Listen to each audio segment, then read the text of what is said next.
Hello students, welcome to our current affairs session. In today's lecture, we will discuss some important current affairs of 28th of May 2024. So आज की class में हम 28 मई 2024 के कुछ महत्वपूर्ण current affairs पर चर्चा करेंगे, कुछ इंपॉर्टेंट करंट अफेयर्स डिस्कस करेंगे जो एग्जाम्स के लिए काफी इंपॉर्टेंट करंट अफेयर्स हो सकते हैं। सो स्टार्ट करते हैं आज का session with some important news of 28th ऑफ May 2024।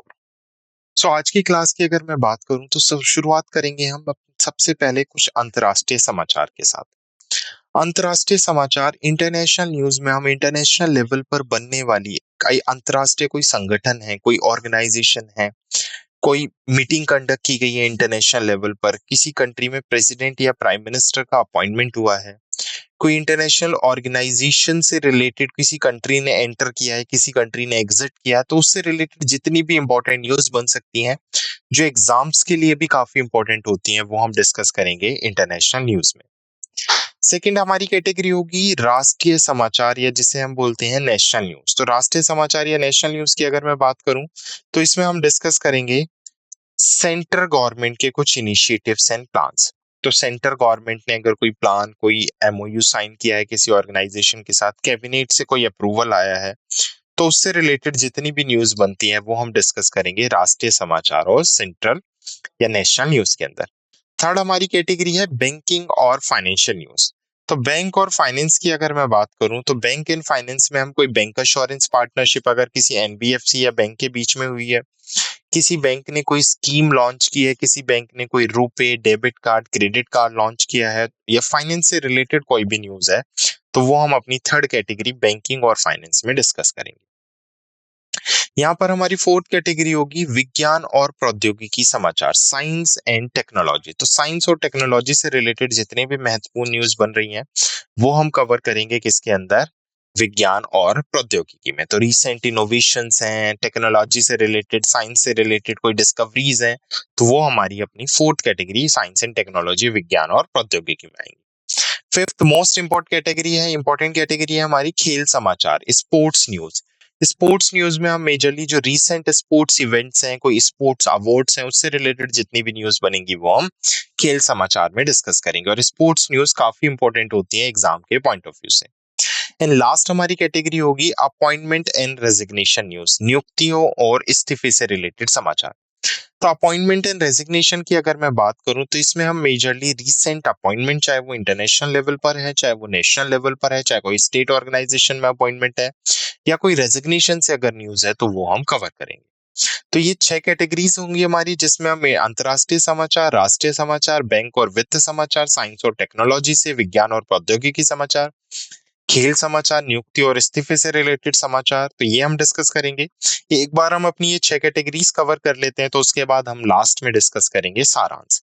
सारांश मतलब समरी ऑफ द लेक्चर, आज की क्लास में हमने क्या क्या इंपॉर्टेंट डिस्कस किया, तो वो हमारा किस में कवर होगा, सारांश या समरी में हम डिस्कस करेंगे।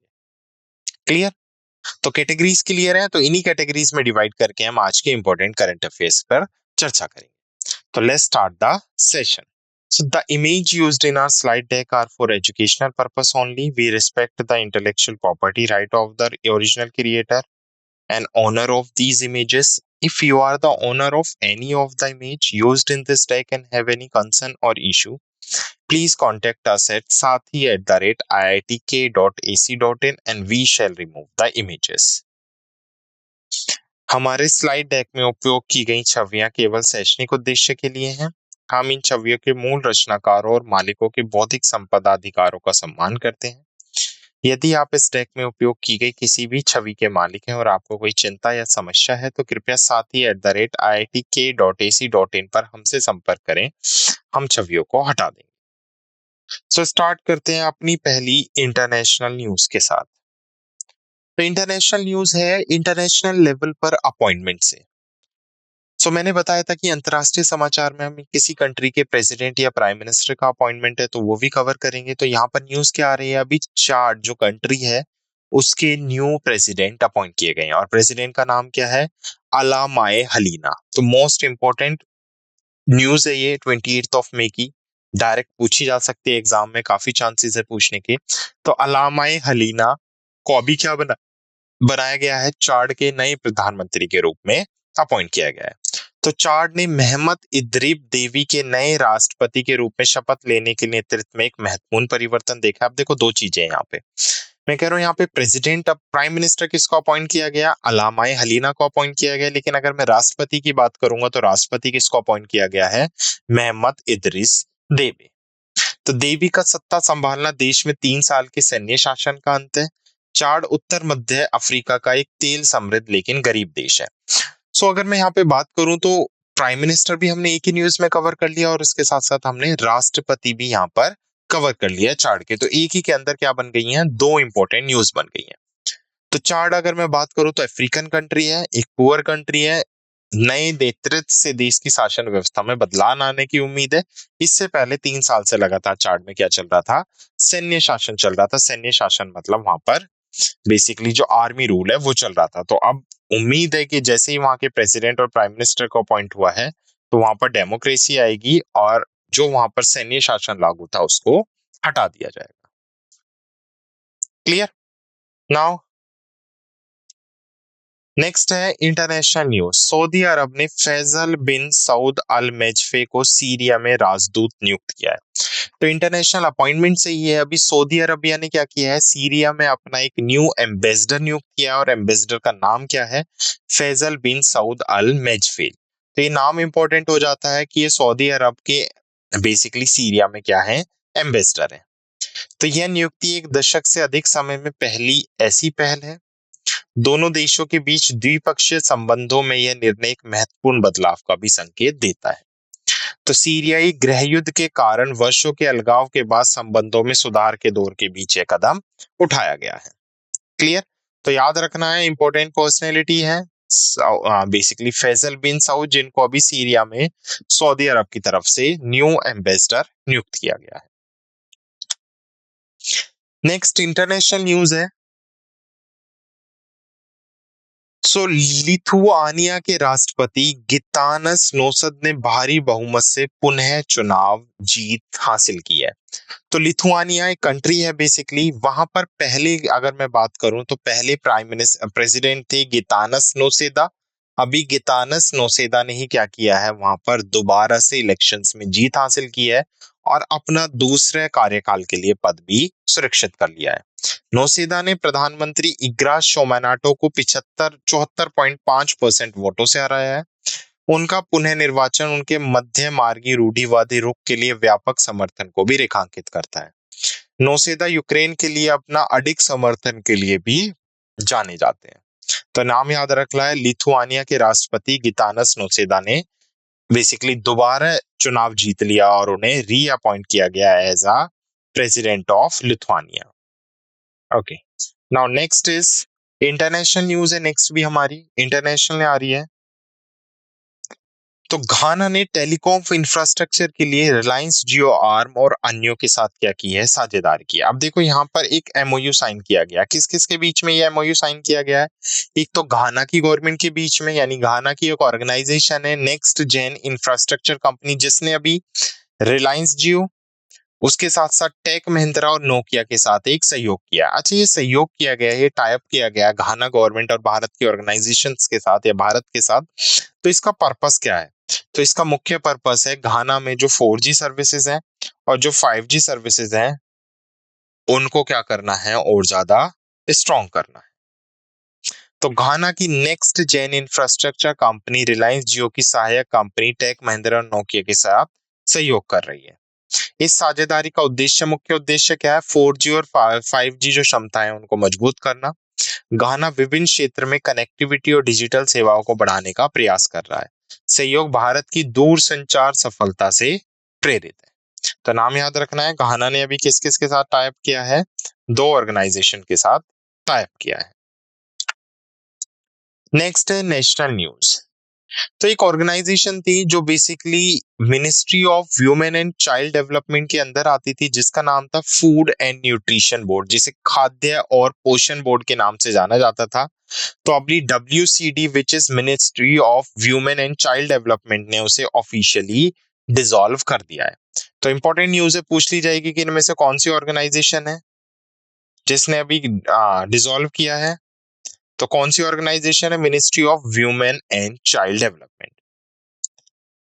सो बेसिकली अगर मैं बात करूं, महिला और विकास मंत्रालय की एक तकनीकी शाखा जिसे हम खाद्य और पोषण बोर्ड के नाम से जानते थे, अभी उसे आधिकारिक रूप से क्या कर दिया गया है? भंग कर दिया गया है। यह कदम विभिन्न निकायों को तर्कसंगत बनाने की सरकार की योजना का भी हिस्सा है। क्लियर? तो एफएनबी सामुदायिक पोषण कार्यक्रम को तार्किक समर्थन प्रदान करने के लिए भी जिम्मेदार था। सरकार के कार्यों को सुव्यवस्थित और कुशल बनाने के लिए विघटन का उद्देश्य है। तो नाम याद रखना है, ऑर्गेनाइजेशन याद रखनी है कि ये किस ऑर्गेनाइजेशन का पार्ट है। Done. Now next is national news. National news अगर हम बात करें तो ये नेशनल भी और कहीं ना कहीं ये फाइनेंस से भी न्यूज है हमारी। तो 23-24 की अगर मैं बात करूं, 2023-24 में भारत का शीर्ष साझेदारों के साथ व्यापार घाटा। तो भारत को वित्तीय वर्ष 23-24 में अपने शीर्ष 10 व्यापारी साझेदारों में से 9 के साथ व्यापार घाटे का सामना करना पड़ा है। चीन संयुक्त राज्य अमेरिका के पीछे छोड़ते हुए भारत का सबसे बड़ा व्यापारिक साझेदार बन गया है। भारत और चीन के बीच अगर मैं बात करूं तो जो बायलेटरल ट्रेड है, द्विपक्षीय व्यापार है, वो कुल कितना रहा है? 118.4 बिलियन रहा है। भारत के लिए अपने व्यापारिक संबंधों को संतुलित करने की आवश्यकता को व्यापार घाटा भी उजागर करता है। क्लियर? नेक्स्ट है बैंक और फाइनेंस से। तो बैंक और फाइनेंस की अगर मैं बात करूं तो LIC लाइफ इंश्योरेंस कॉर्पोरेशन जो भारत की सबसे बड़ी बीमा उद्योग कंपनी है, जिसको 1956 में लाया गया था। तो LIC ने अभी क्या किया है? भारत सरकार को अपना डिविडेंड दिया है, गवर्नमेंट को उसका लाभ दिया है, जो कितना है? 3662 करोड़। तो सरकार को LIC से 3662 करोड़ रुपए का लाभांश प्राप्त हुआ है। भारत सरकार जो जीवन बीमा निगम में सबसे बड़ी शेयर धारक है, उसको 3662 करोड़ रुपए का लाभांश प्राप्त हुआ है। LIC ने प्रति शेयर 6 रुपए का अंतरिम लाभांश घोषित किया है। LIC ने 31 मार्च 2024 को समाप्त तिमाही के लिए 13,782 करोड़ रुपए का शुद्ध लाभ दर्ज किया, जिसमें से सरकार को कितना दिया? उसने 3662। तो यह पिछले वर्ष की इसी अवधि की तुलना में 4.5% की वृद्धि को भी दर्शाता है। क्लियर? ओके। नेक्स्ट है बैंक और फाइनेंस से ये दक्षिण अफ्रीका नियामक, बेसिकली अगर मैं बात करूं तो ने SBI की दक्षिण अफ्रीका शाखा पर जुर्माना लगाया है। तो साउथ अफ्रीकन रेगुलेटरी है जिसने भी क्या किया है, जो स्टेट बैंक ऑफ इंडिया की साउथ अफ्रीका में ब्रांच है, उस पर लगभग 4.5 करोड़ रुपए या मैं कहूं तो 10 मिलियन रांड का बेसिकली क्या लगाया है? जुर्माना लगाया है। तो इसके पीछे रीजन क्या है? बेसिकली जो दंड वित्तीय खुफिया केंद्र अधिनियम 2001 है, उसके कुछ प्रावधानों का पालन ना करने के लिए साउथ अफ्रीका रेगुलेटरी ने या साउथ अफ्रीका रेगुलेटर ने SBI साउथ अफ्रीका की ब्रांच पर यह जुर्माना लगाया। तो दक्षिण अफ्रीका रिजर्व बैंक के प्रूडेंशियल अथॉरिटी ने भारतीय स्टेट बैंक की दक्षिण अफ्रीका शाखा पर 10 मिलियन रैंड यानी 4.5 करोड़ का जुर्माना लगाया है। दक्षिण अफ्रीका वित्तीय खुफिया केंद्र अधिनियम 2001 के कुछ प्रावधानों का पालन न करने के लिए किया गया है। दंड में तुरंत दे 5.50 मिलियन ऋण की राशि शामिल है, जो पहले ही भुगतान की जा चुकी है। लगभग 4.50 मिलियन ऋण की निलंबित राशि 36 महीने के भीतर अनुपालन पर निर्भर है। तो याद रखना है, साउथ अफ्रीका की बेसिकली रेगुलेटरी बॉडी ने भारत की स्टेट बैंक ऑफ इंडिया की जो साउथ अफ्रीका में ब्रांच है उस पर जुर्माना लगाया है। नेक्स्ट बैंक एंड फाइनेंस से ही न्यूज है। भारतीय रिजर्व बैंक ने परिवर्तनीय दर रेपो नीलामियों के माध्यम से बड़े पैमाने पर तरलता संचार की है। तो रिजर्व बैंक ने 1.25 लाख करोड़ रुपए की परिवर्तनीय दर रेपो नीलामी आयोजित की है। अगर मैं बात करूं तो यह कदम बैंकिंग प्रणाली में मौजूदा तरलता घाटे को संबोधित करता है। मई 2024 में 9 VRR नीलामियों के माध्यम से कुल तरलता 7.75 ट्रिलियन रुपए है। RBI के सक्रिय उपाय वित्तीय प्रणाली को स्थिर रखने का लक्ष्य रखते हैं। Clear? Next is bank and financial news. ये नेक्स्ट भी हमारी TCS ने क्या किया है? कुवैत के बर्गर बैंक के साथ कोर बैंकिंग परिवर्तन सोजा सुरक्षित किया है। सो कुवैत का बर्गन बैंक है जिसके साथ अभी टीसीएस ने एक टाई अप किया है। इसका बेसिकली पर्पस क्या है, मल्टीपल पर्पस लेगेसी एप्लीकेशन को यूनिवर्सल बैंक सॉल्यूशन में कन्वर्ट करना। तो टाटा कंसल्टेंसी सर्विसेज ने बर्गर बैंक की कोर बैंकिंग तकनीक को आधुनिक बनाने के लिए एक समझौते पर हस्ताक्षर किए हैं। बर्गन को बैंक कुवैत में एक प्रमुख वाणिज्यिक बैंक है। टीसीएस बैन सीएस को एक समकालीन सार्वभौमिक बैंकिंग समाधान में कई पुराने अनुप्रयोगों को समेकित करने के लिए तैनात किया जाएगा। परिवर्तन का उद्देश्य नवाचार और ग्राहक संबंधों को बढ़ाना है। तो टीसीएस ने क्या किया है, कुवैत के बर्गन बैंक के साथ कोर बैंकिंग परिवर्तन सौदा सुरक्षित किया है। नेक्स्ट साइंस एंड टेक्नोलॉजी से है, भारत का पहला ग्रीन हाइड्रोजन प्लांट। तो ये सबसे पहले तो ये लगाया कहां पर जाएगा, ये मध्य प्रदेश में लगाया जाएगा और इसे किसके थ्रू लगाया जाएगा, गेल इंडिया लिमिटेड के थ्रू लगाया जाएगा। तो गेल इंडिया लिमिटेड ने भारत का पहला ग्रीन हाइड्रोजन प्लांट क्या कर दिया है, चालू किया है।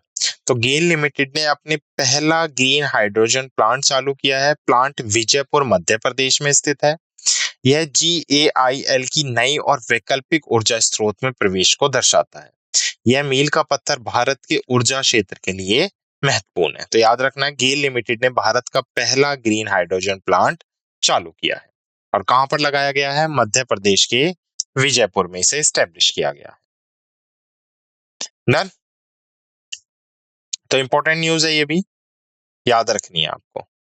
नेक्स्ट है स्पोर्ट्स न्यूज। तो स्पोर्ट्स से है, नेपाल की पर्वतारोही है पूर्णिमा शेष जिन्होंने एक ही मौसम में 3 बार माउंट एवरेस्ट पर विजय प्राप्त की है। तो यहाँ से भी पूर्णिमा सेठ ऑलरेडी ये काफी न्यूज में रहती है, पर्वतारोही है, काफी सारी चोटियों पर इन्होंने फतेह हासिल की है। तो नेपाली पर्वतारोही पूर्णिमा शेठ ने वर्तमान सत्र के दौरान 3 बार माउंट एवरेस्ट पर चढ़ाई की है। श्रेष्ठ जो एक फोटो जर्नलिस्ट भी हैं, तो ये एक फोटो जर्नलिस्ट भी हैं। बेसिकली उन्होंने 12, 19 और 25 मई को क्या किया है, चढ़ाई की है माउंट एवरेस्ट के ऊपर लगातार। इस असाधारण उपलब्धि से उसकी उत्कृष्ट पर्वतारोहण कौशल का भी पता चलता है। श्रेष्ठ का उपलब्ध पर्वतारोही इतिहास में एक उपलब्धि, बेसिकली पर्वतारोहण इतिहास में एक महत्वपूर्ण मील का पत्थर भी मानी गई है। तो नाम याद रखना है, पूर्णिमा सेठ।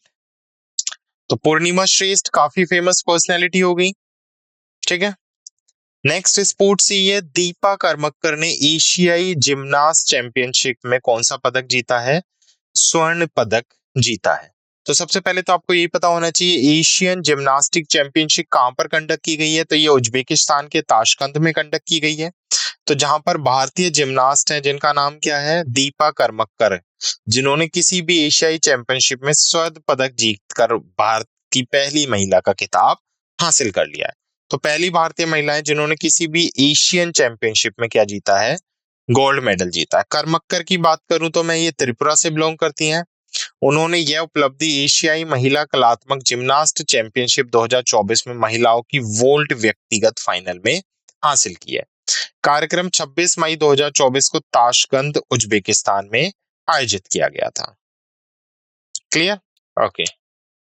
Next is also sports news. तो स्पोर्ट्स से न्यूज है नेक्स्ट भी हमारी, चार्ल्स लेक्लर्क ने मोनाको ग्रैंड प्रिक्स में जीत के साथ इतिहास रच दिया है। तो फेरारी के ड्राइवर हैं चार्ल्स लेक्लर्क, जिन्होंने अभी क्या जीती है, मोनाको ग्रैंड प्रिक्स को जीत लिया है। लेक्लर्क 1931 में लुई चेरोंग के बाद से रेस जीतने वाले पहले मोनेगास्क ड्राइवर हैं। तो 1931 में पहली बार लुइस चेरोंग ने जीता था और उसके बाद अब 92 साल के बाद किसने जीता है, चार्ल्स लेक्लर्क ने जीता है। यह जीत मोनागास्क ड्राइवर के लिए 92 साल के सूखे को भी समाप्त करती है। लेक्लर्क की जीत उनके रेसिंग करियर में एक महत्वपूर्ण उपलब्धि भी है। तो याद रखना है, मोनाको ग्रैंड प्रिक्स किसने जीती है, चार्ल्स लेक्लर्क ने। नेक्स्ट है अपॉइंटमेंट एंड रेजिग्नेशन से। तो एक संगठन है बेसिकली, राष्ट्रीय कृषि सहकारी विपणन महासंघ, जिसे हम national agriculture cooperative marketing federation of India के नाम से भी जानते हैं। तो अभी NAFED ने अपना चेयरमैन किसको अपॉइंट किया है, जेठा अहीर को अपॉइंट किया है। तो शहरा भाजपा विधायक जेठा हीर को राष्ट्रीय कृषि सहकारी विपणन महासंघ के अध्यक्ष के रूप में निर्विरोध चुना गया। अहीर ने पहले गुजरात विधानसभा के उपाध्यक्ष के रूप में सेवा की है। उन्होंने राजकोट के वर्तमान सांसद मोहन कंडारिया का समर्थन किया है। चुनाव मंगलवार को कहां पर आयोजित किया गया? दिल्ली में आयोजित किया गया। क्लियर? तो ये थे कुछ 28 मई 2024 के इंपॉर्टेंट करंट अफेयर्स जो हमने डिस्कस किए। Now let's quick revise the session through summary. तो सबसे पहले हमने अंतर्राष्ट्रीय समाचार देखे और अंतर्राष्ट्रीय समाचार में हमने चार महत्वपूर्ण इंपॉर्टेंट इंटरनेशनल न्यूज देखी। सबसे पहले तो हमने देखा चैड के न्यू प्राइम मिनिस्टर। तो चैड में 3 साल से मिलिट्री रूल चल रहा था, तो वहां पर प्राइम मिनिस्टर और प्रेसिडेंट दोनों का अपॉइंटमेंट हुआ है।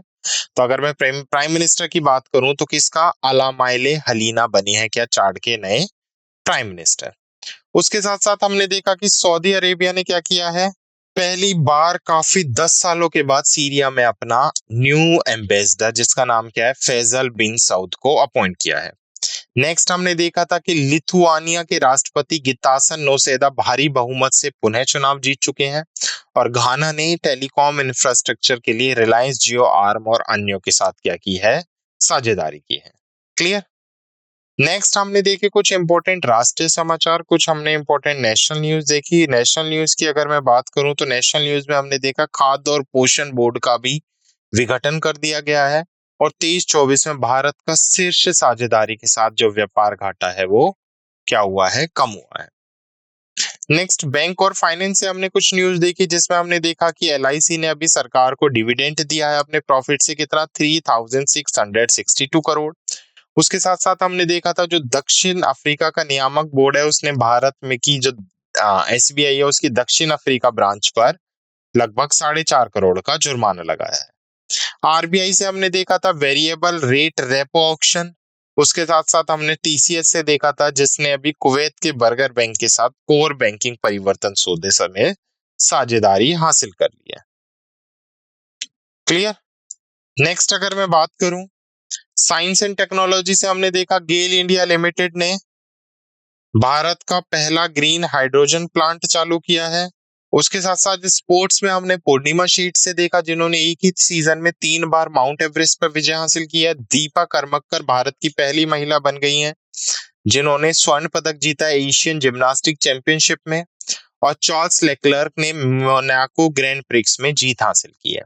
लास्ट हमने अपॉइंटमेंट एंड रेजिग्नेशन से देखा था, जिसमें हमने देखा था जेठा हीर को अभी एनएफईडी के अध्यक्ष के रूप में चुना गया है। क्लियर? तो ये थे कुछ इंपॉर्टेंट करंट अफेयर्स जो 28 मई के हमने डिस्कस किए। I hope you like this session. Thank you.